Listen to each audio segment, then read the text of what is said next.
She is my mom there. She takes care of us very well. Oh. दिल में तेरी ही यार याद हो गाऊंगा मैं ये सरगम राहें तेरी ना चाहे बदल तेरी प्यारी बातें सुन के दिल खो गया ओम भूर्भुवः स्वः तत्सत्।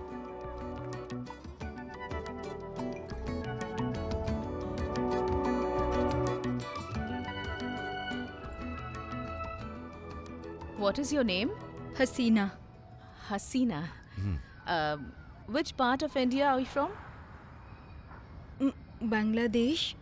Oh, Bangladesh. Okay, and you working? Yeah, in a shop, barking. Oh, embarking. Okay. In my house, washing, cleaning, huh? Cooking I will do. Okay? Okay. Come, Okay. I'll show you. Come. Okay.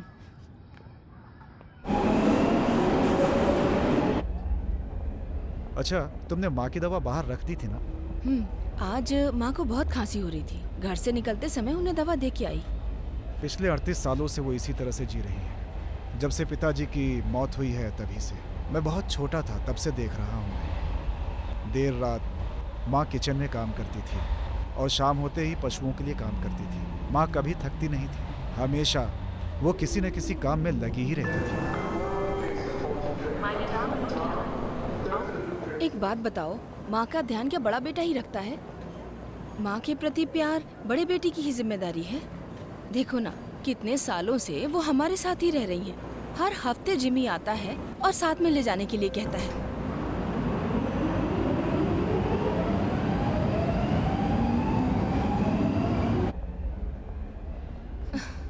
इस बात को कहते हुए कितने साल हो चुके हैं। अगली बार आऊंगा तो माँ को साथ लेके जाऊंगा, लेकिन कितने साल हो गए लेके गया क्या? उसका कोई फर्ज नहीं है कि वो आए और माँ को अपने साथ रखे कुछ दिन। इस बार इसलिए लेकर नहीं गया क्योंकि उन्हें घबराहट होती थी, और उससे भी ज़्यादा उन्हें कौन सी दवा देनी है ये सिर्फ तुम जानती हो। ऐसी कंडीशन में माँ उसके साथ कैसे जाएगी? सही बात है, मैं नर्स हूँ ना, ये मेरी गलती है। माँ को किसी नर्स की नहीं, अपने बेटे के प्यार और सेवा की जरूरत है, जो एक नर्स नहीं कर सकती। पर उनके बेटे को अकेले रहना है और मौज करनी है।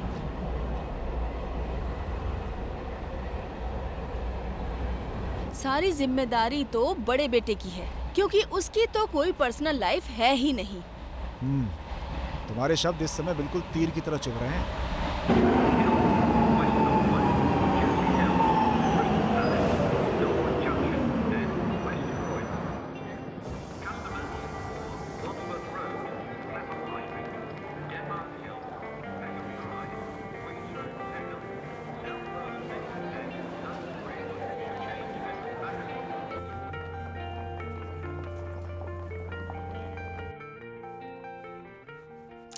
अरे सुनिए, आपको बताना ही भूल गई।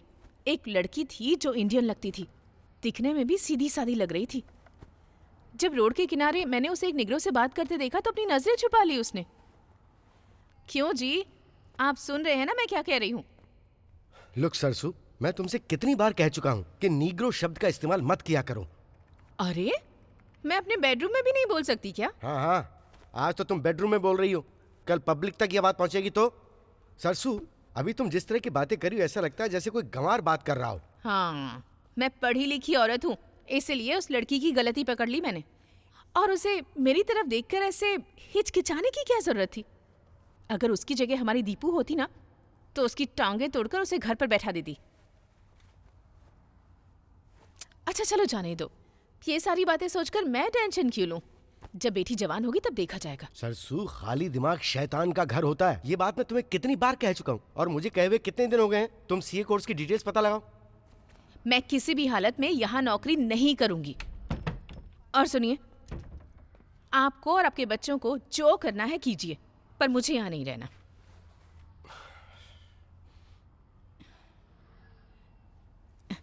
मैं क्या कह रही थी? और लंदन में तो आपको 2 वर्षों का एक्सपीरियंस है ना? अगर हम इंडिया वापस चले जाएंगे तो आपको नौकरी मिल ही जाएगी। ऐसे पराये देश में रहने का क्या फायदा? बस करो तुम। इतने बड़े हॉस्पिटल में नौकरी और इतनी बड़ी पोस्ट पर मैं अपॉइंटेड हूँ, तुम्हें क्या लगता है ऐसी नौकरी मिल जाएगी? पॉसिबल है? नॉट ओनली दैट, इस शहर में और इंडिया में आखिर मुझे बताओ कि अंतर ही क्या है? हाँ, it's all global culture everywhere. और इस बात की क्या गारंटी है कि इंडिया में हमारे बच्चे हमारी बात मानेंगे? बताओ बताओ। एटलीस्ट मैं उन्हें कुछ समझा तो सकती हूँ।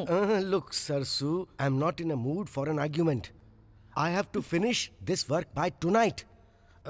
तुम एक काम करो, we'll discuss it by tomorrow, okay? अभी तुम सोने जाओ और मुझे अपना वर्क फिनिश करने दो।